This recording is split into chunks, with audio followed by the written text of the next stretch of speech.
अस्सलाम वालेकुम। Supreme court से मैं हूं इब्रार हुसैन अस्तूरी और नाजरीन, चेयरमैन पीटीआई के हवाले से इमरान खान के हवाले से गुज़िश्ता रोज़ चीफ जस्टिस काजी फायद ईसा ने जो रिमार्क दिए थे 190 मिलियन पाउंड केस के हवाले से, तो उस केस पर आज इमरान खान की बहनें अलीमा खान और उज़्मा खान ने सुप्रीम कोर्ट में इन पर्सन यानी ज़ाती हैसियत में दरख्वास्त दायर की है।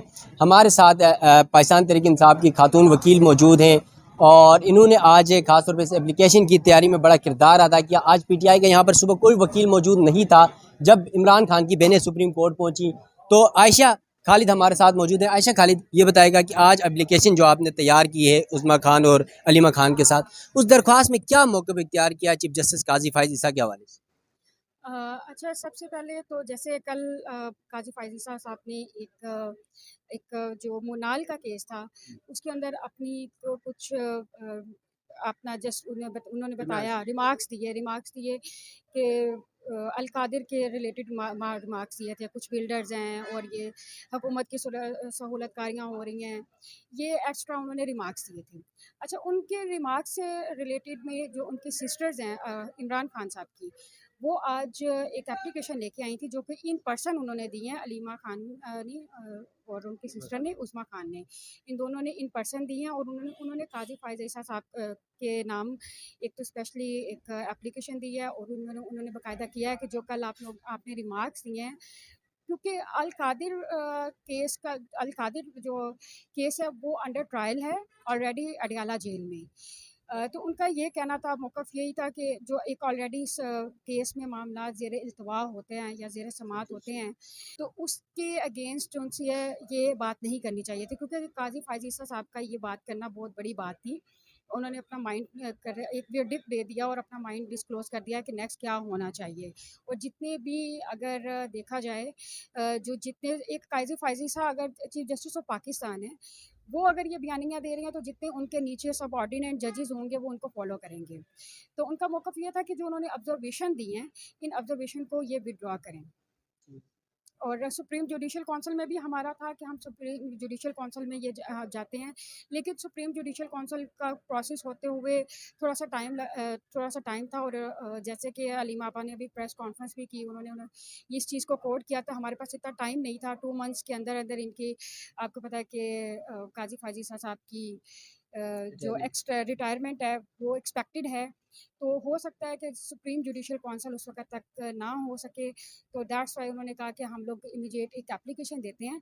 जो एप्लीकेशन में हमें प्रॉब्लम ये आ रही थी देने में, पहले तो ये रिसीव ही नहीं कर रहे थे, फिर आर एंड आई वालों ने भी इनकार कर दिया रिसीविंग से।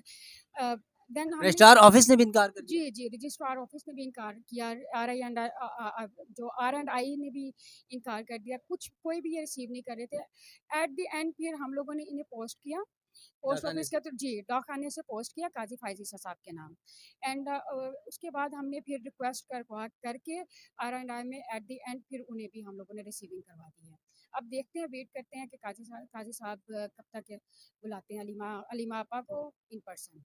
अच्छा मैडम, माजी में भी हमने देखा पाकिस्तान तहरीक इंसाफ और ख़ास तौर पे इमरान खान साहब ने अडियाला जेल से अहकामात दिए थे पीटीआई को, काजी फ़ायज़ ईसा साहब हमारे केसेस न सुने और जो कमेटी है प्रैक्टिस एंड प्रोसीजर के तहत सुप्रीम कोर्ट की 3 रुकनी कमेटी को एक खत भी लिखा था, काजी फ़ायज़ ईसा साहब पीटीआई का कोई मुकदमा नहीं सुना। उसके बावजूद फिर 190 मिलियन पाउंड केस में ये तस्करा करने की, बिल्डर की, मलिक रियाज साहब का नाम भी नहीं लिया और वहाँ पर सारा कुछ बता गए। बेसिकली तो एक जो जज होता है, अगर हम सुप्रीम कोर्ट के जो रूल्स एंड रेगुलेशंस में देखें या फिर जो सुप्रीम काउंसिल के अगर देखें कंडक्ट्स में, तो एक कोई भी जस्टिस है या कोई सुपीरियर जज है वो ऐसा कंडक्ट नहीं कर सकता, क्योंकि जितने भी जजेस होते हैं वो उन्हें फॉलो कर रहे होते हैं। तो इनका ये कह देना ही इन्हें इन्फ्लुएंस कर रहा था। अच्छा ये बताएगा कि जिस तरह इमरान खान साहब की बहनें यहाँ पर आई, तो उनको जो कार्ड्स होते हैं, आप भी वकील हैं, एक तो आपको पता है कोर्ट रूम जाने का कार्ड अलग होता है, उसके बाद जो वकला से मिलने या प्रेस रूम वगैरह मीडिया के साथ मिलने के लिए अलग कार्ड दिया जाता है और एडमिन ब्लॉक के लिए अलग कार्ड दिया जाता है। दोनों बहनों को कार्ड नहीं दिया गया, क्या वजह थी? ताकि वो जा ना सके रजिस्ट्रार ऑफिस। जो मुझे तो वजह यही, क्योंकि वो मिलना नहीं चाह रहे थे रजिस्ट्रार पुलिस जो ने थे। रोका फिर उन्हें? उन्हें रोका, उन्होंने कहा कि आप नहीं जा सकते, आपके पास कार्ड नहीं है। कार्ड हमने इशू करवाने की कोशिश की, बट कार्ड इशू नहीं हुआ। तो वो बेसिकली उन्हें रोकना ही चाहते थे। अच्छा ये सब कुछ अगर हम बात कर लें काजी फायसा साहब के रिमार्क्स की और पाकिस्तान तहरीक इंसाफ के किरदार की भी। तो इमरान खान जो पाकिस्तान तहरीक इंसाफ के कायद हैं, उनकी बहनें सुप्रीम कोर्ट आती हैं, तमाम वकला गायब हैं। यहाँ तक भी हमें पता चला कुछ वकला तो फ़ोन भी नहीं उठा रहे थे, जो बड़े बड़े सुप्रीम कोर्ट के वकील हैं, पीटीआई के फेवर के वकील हैं। तो इस सिचुएशन में क्या चीफ जस्टिस काजी फायद साहब से वकला भी डर रहे हैं?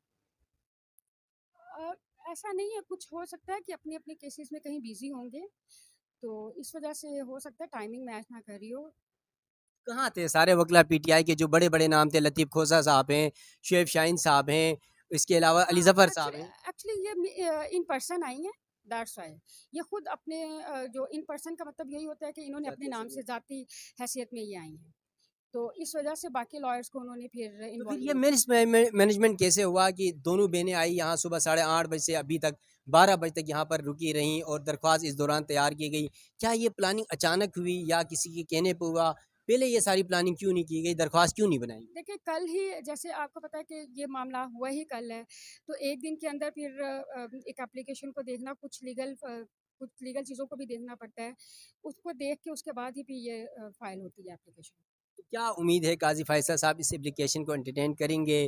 कोई मुस्तकबिल में पाकिस्तान तहरीक इंसाफ को कोई रिलीफ मिलने के इम्कानात हैं? हम एक्सपेक्ट कर सकते हैं क्योंकि चीफ जस्टिस ऑफ पाकिस्तान हैं और हम इंसाफ की उम्मीद उनसे ही रखते हैं। लॉयर्स तो स्पेशली लॉयर्स को ने बार और बेंच एक साथ ही होते हैं। इस वजह से हमें उनसे उम्मीद है कि आगे भी इंसाफ मिलेगा। अच्छा, चीफ जस्टिस काजी फैसल साहब के रिटायरमेंट के लिए 2 महीने रह गए। अब आगे अगले चीफ जस्टिस हैं जस्टिस मंसूर शाह साहब। जस्टिस मंसूर साहब के हवाले से पीटीआई पहले उनको बड़े तहफ़्फ़ुज़ात थे, लेकिन पाकिस्तान तहरीक इंसाफ की जो मखसूस नशिस्तों का फैसला उसके बाद मंसूर शाह साहब पर बड़ा एतमाद करी पीटीआई। क्या ये एतमाद बस कुछ दिन के लिए है या मुस्तकबिल में भी ये एतमाद बरकरार रहेगा? इंशाल्लाह उम्मीद रखते हैं कि मुस्तकबिल में भी ये जो एतमाद है, ये ट्रस्ट है, वो कायम रखेंगे। चलिए थैंक यू। जो है ये हमारे साथ पाकिस्तान तहरीक इंसाफ की वकील मौजूद थी और आज बड़ी तैयारी की थी उन्होंने दरख्वास्त बनाने में खातुर अलीमा खान और उस्मा खान के साथ एप्लीकेशन फ़ाइल करने में 4 घंटे यहाँ पर तवातिर रहीं और तमाम तर डेटा कुछ मिसअंडरस्टैंडिंग भी थी, वो सारी चीज़ें क्लियर करके दरख्वास्त सुप्रीम कोर्ट में दायर कर दी गई है। देखते हैं कि अब चीफ जस्टिस काजी फायजा साहब इस मामले को क्या करते हैं क्या नहीं करते हैं। और ख़ास तौर पर गुज़िश्ता रोज़ इस केस की समाअत के दौरान मैं खुद कमरे अदालत में मौजूद था और इस समाअत के दौरान चीफ जस्टिस काजी फायज ईसा ने जो रिमार्क्स दिए थे वो यही थे कि जो एक बिल्डर है उसका मुकदमा हमारे सामने आया और उस मुकदमे के ऊपर उन्होंने खातौर पे जो पाइन सिटी है उसके हवाले से ये तज़किरा किया और कहा कि 190 मिलियन पाउंड केस का मामला था। बैरून मुल्क यानी बरतानिया का भी नाम उन्होंने नहीं लिया और कहा कि वो पैसा यहाँ आया और यहाँ आने के बाद हमने केस सुना और उसका फैसला दिया कि पैसा उनको वापस भिजवा दें ताकि वो मुल्क ये ना सोचें कि हमने इनको पैसे दिए। मतलब इसका कहने का ये मकसद था कि किसी से जिससे हमने पैसे लिए थे उसी को वापस कर दिए। लेकिन जिस तरह अलीमा खान ने अभी मीडिया टॉक में गुफ्तगू की कि जो पैसा वहाँ से भिजवाया गया था वो तो वज़ीर आज़म जिस टाइम थे इमरान खान या हुकूमत थी उस वक्त सुप्रीम कोर्ट में ही अकाउंट में जमा करवाया गया था। अगर कहीं इल्ज़ाम है कहीं कोई एलिगेशन है तो फिर सुप्रीम कोर्ट ने वो पैसे क्यों जमा करवाए और क्यों दूसरों के को दिए और फिर चीफ जस्टिस काजी फायद साहब मलिक रियाज का नाम लेने से क्यों घबराए? हम तो मलिक रियाज का नाम लेते हैं तो आज उन्होंने मलिक रियाज का नाम भी लिया। तो नाज़रीन देखते हैं अब ये एप्लीकेशन कब समाअत के लिए मुकर्रर होती है या इस पर कब सुनवाई होती है। सुप्रीम कोर्ट से मुझे दीजिएगा इजाज़त। अल्लाह हाफ़िज़।